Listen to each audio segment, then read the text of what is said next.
Bom dia, amigos da Sala 57. Que bom estar conversando com você nesta manhã de sexta-feira, o dia da preparação para o dia de sábado.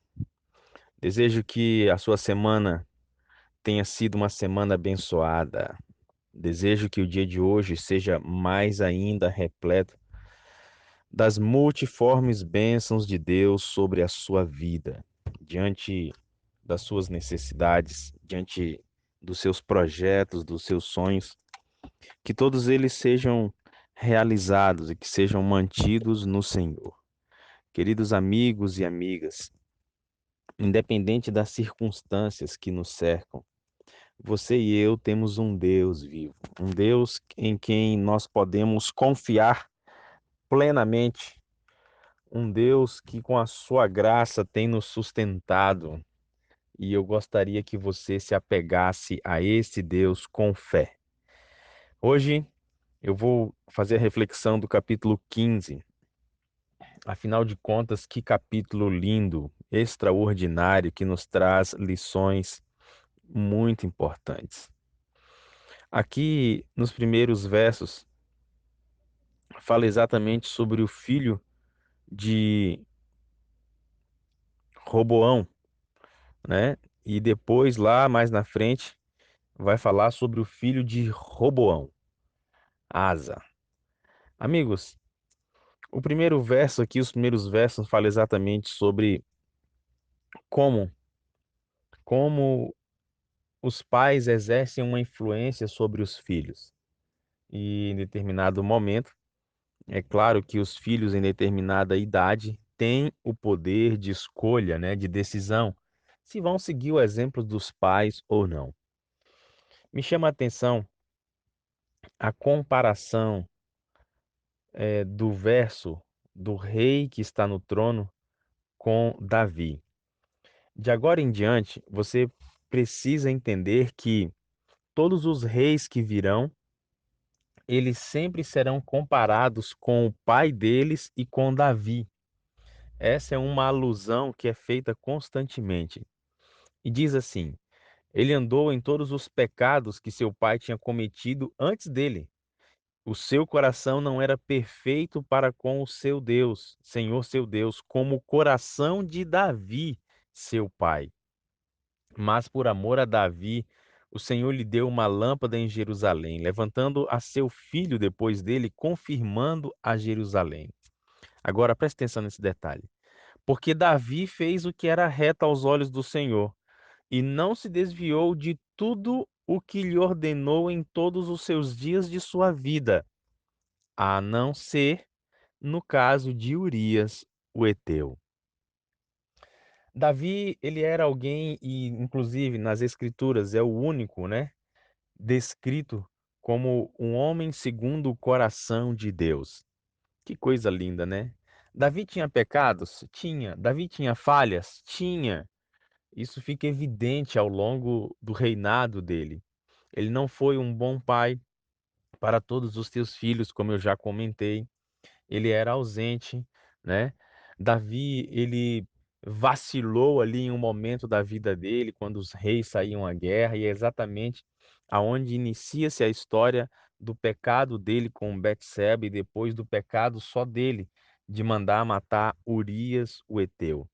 Mas eu quero que você preste atenção nessa afirmação, que diz que Davi fez o que era reto diante dos olhos do Senhor, diante de tudo que o Senhor ensinou para ele, a não ser no caso de Urias, o heteu.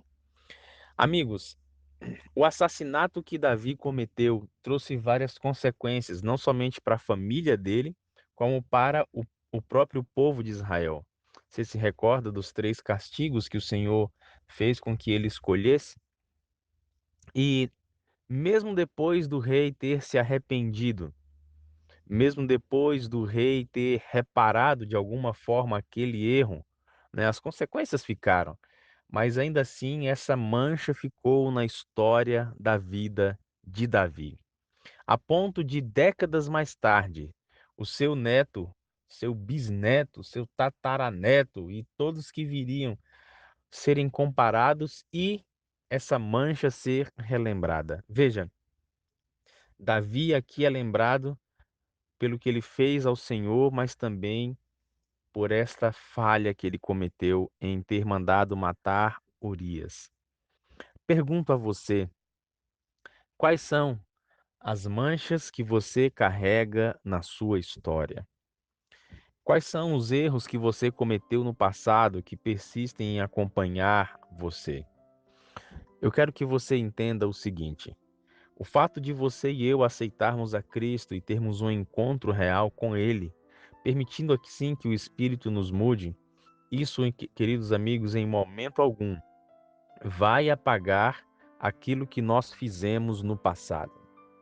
Muitas dessas marcas, dependendo da gravidade delas, ficarão acentuadas na mente e na memória daqueles, principalmente dos que tiveram participação ativa nesses episódios. Mas você e eu não precisamos ficar presos a esses momentos. Você se recorda do apóstolo Paulo, logo depois que ele tem aquele encontro com Jesus na estrada, no caminho de Damasco? Quando ele entra na cidade, os cristãos daquela cidade temem muito. Afinal de contas, Paulo era aquele que estava matando a igreja. Eu gosto de ver as narrativas de defesa de Paulo diante do Sinédrio e diante de todas as cortes que ele passou. Leia o livro de Atos, leia as outras cartas dele, e você vai ver que em diversos momentos ele mesmo cita que ele era o algoz dos cristãos, ele era o perseguidor. Não que Paulo falasse isso com orgulho ou com alegria, na verdade ele sempre usava isso com muita tristeza.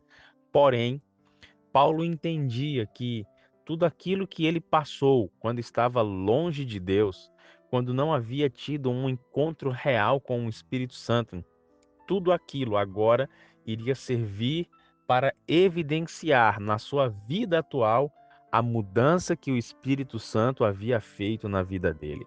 Agora veja, se você se permitir que o Espírito mude você, você com certeza não terá vergonha e medo do seu passado. Agora, se você não tiver um encontro real com ele, o seu passado sempre será um grande algoz, condenando a sua mente dia após dia. E não somente isso, as pessoas que fizeram parte desse passado vão olhar para você e falar assim: olha lá, agora quer ser santo essa miséria, tá vendo? Então você precisa ter um encontro real de transformação, assim como Davi teve, assim como muitas pessoas estão tendo, para que o passado não seja uma pedra de tropeço, mas seja uma força propulsora da transformação do que Deus pode fazer na vida daqueles que se entregam. Essa é a primeira reflexão que eu gostaria de falar sobre as marcas do passado. Mas eu gostaria de concluir a nossa reflexão de hoje lendo o que é escrito sobre o rei Asa. Você vai ver no livro de Crônicas, quando nós chegarmos lá, como o reinado de Asa foi um reinado muito lindo mesmo.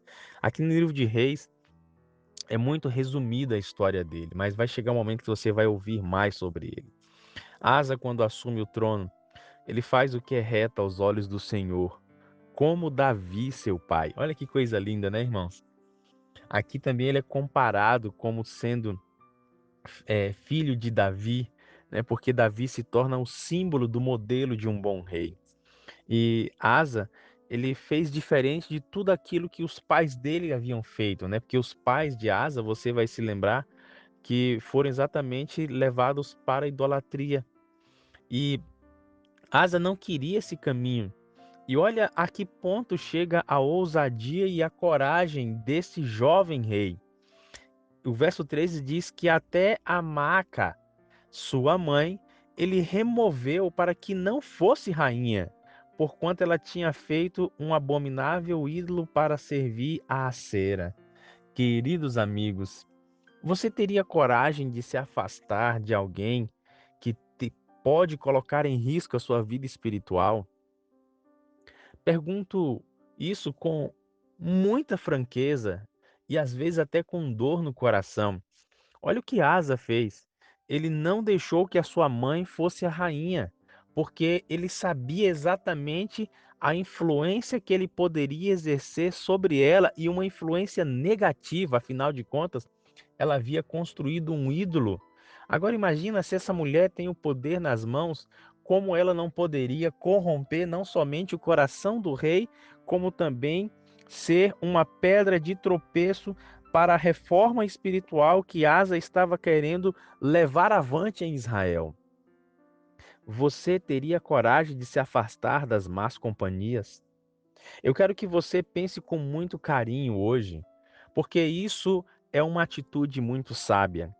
Se você tem amigos, se você tem amigas, cuja quando você está perto dessas pessoas, você é inclinado a fazer algo que entristece a Deus, algo que prejudica alguém, ainda que seja por uma aparente e inofensiva conversa, se afaste dessas pessoas. Se você não exerce influência maior sobre elas, tenha a coragem de pedir o poder do Espírito Santo para que você se afaste dessas pessoas. Afinal de contas, Salomão já disse, né?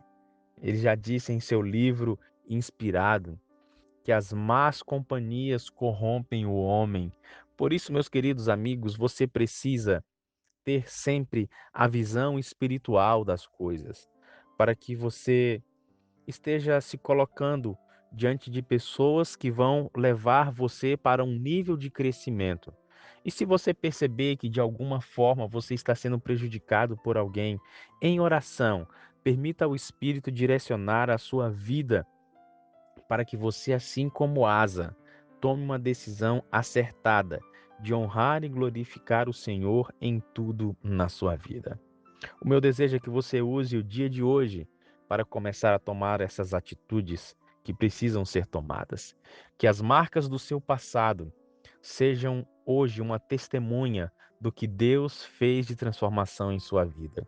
E que você afaste-se daquelas companhias que podem estar prejudicando a sua maturidade espiritual.